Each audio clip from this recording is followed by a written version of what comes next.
Hey guys, and welcome back to the channel. I am the Twisted Jedi, and today we will be discussing 10 things that were revealed after the Star Wars Rebels finale. Now I'm going to jump right into this video as there is a lot to cover, so if you enjoy what you see here on the channel, smash a like down below and subscribe if you are new. Anyways, jumping into number 1, Ezra and Thrawn survive. When the Purrgil arrive at the battle and begin to attach themselves to Thrawn's ship, and also Thrawn himself, it was unclear if they were going to strangle him or something else. However, as the episode continued, you see them just hold him and the ship as they jump into hyperspace. Now normally you would think that because the windows in the ship have all been shattered, ultimately exposing both Thrawn and Ezra to the cold of space, that this would be how both characters died. But in a recent interview with Dave Filoni, he actually confirmed that both Thrawn and Ezra survived the exposure to not only regular space, but also the hyperspace travel as well. Now Filoni didn't say exactly how they survived this, but in Ezra's case, I'm guessing it's kind of to do with him being a force sensitive, as we saw Leia travel through space and survive in The Last Jedi. As much as that was my least favorite part of the movie, it definitely is possible for the young Jedi. However, I'm completely baffled as to how Thrawn could survive this in space, but we will have to wait and find out later on when the story picks back up, hopefully with another animated series in the future. Jumping into number 2, Hera and Rex were officially confirmed to have fought in the Battle of Endor. With the final few minutes of Star Wars Rebels discussing what the characters went on to do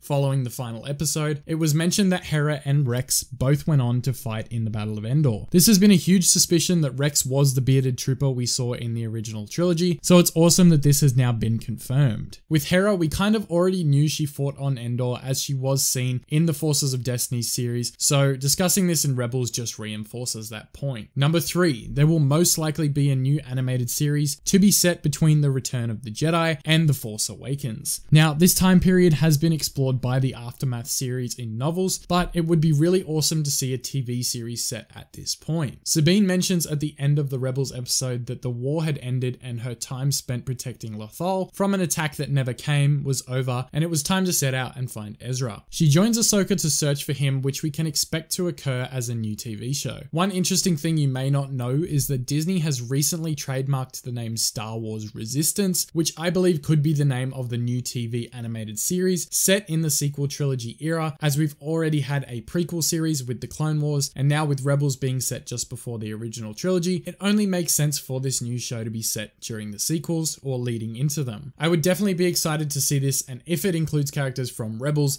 then I'm even more happy and I'm all in. Number 4, Hera and Kanan have a son named Jacen Syndulla. Now, obviously fans were a bit baffled by this one, as the moment they said "I love you" for the first time and then kissed seemed to be the first real physical embrace seen on screen. But at the end of the Rebels finale, Hera has a son, like I mentioned before, named Jacen Syndulla, which a lot of fans are saying could be a nod to the Legends character Jacen Solo, bringing that Jacen name back into canon. I'm curious to find out whether Kanan and Hera ever conceived the child or if it was merely born of the Force as Anakin Skywalker once was. Nonetheless, I'm really happy to see the name Jacen brought back into canon. Number 5, Sabine wasn't in the events of the original trilogy. The battle of the original trilogy seems like something the whole Ghost crew would want to be a part of following their victory on Lothal. However, Sabine opted to stay behind on Lothal to stand watch over it because she thought that's what Ezra wanted her to do. Once she knew Lothal was safe from the Empire, she set out to find Ezra and bring him home with Ahsoka. Number 6, Ahsoka returns to Lothal and sets out with Sabine to find Ezra, setting up a new animated series for the future. Now, as I mentioned, this leads directly off my last point, and this was briefly mentioned before. However, Ahsoka surviving her battle with Vader thanks to Ezra saving her in a world between worlds, it's a wonder why she waited so long to return and help Sabine. Well, here's a theory for you.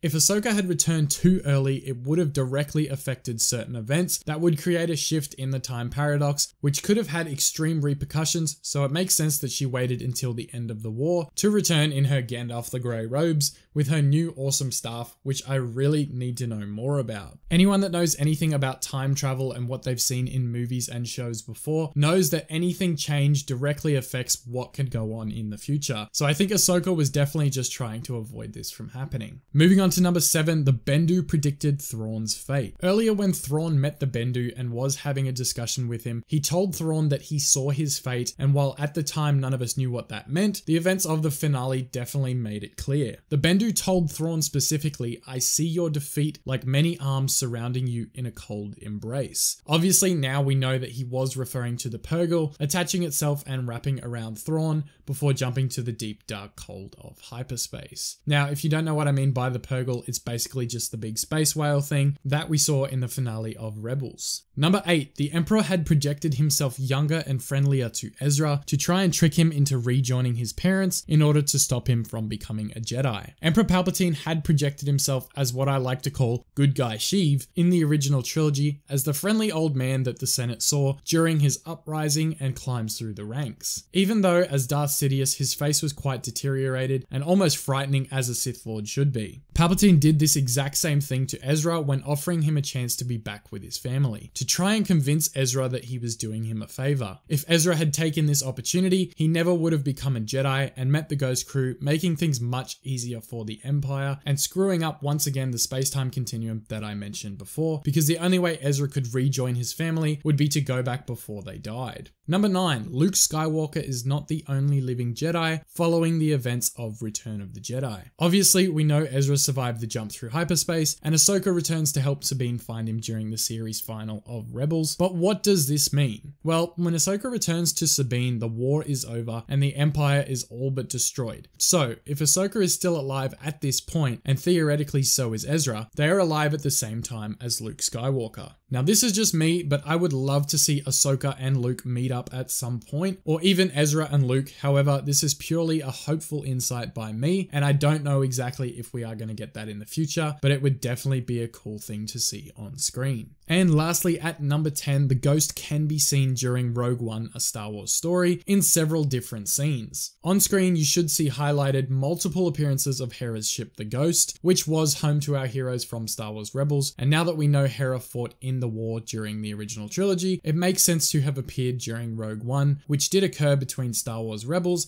and the Battle of Endor. So guys, that's going to wrap up this video. I know it was pretty long, however, I really hope you enjoyed it. If you did, leave a thumbs up down below and comment your favorite fact from this video. Also, if you are new, be sure to subscribe and turn on notifications for more Star Wars videos in the future. As always guys, thank you so much for tuning in. I am the Twisted Jedi, and may the Force be with you always.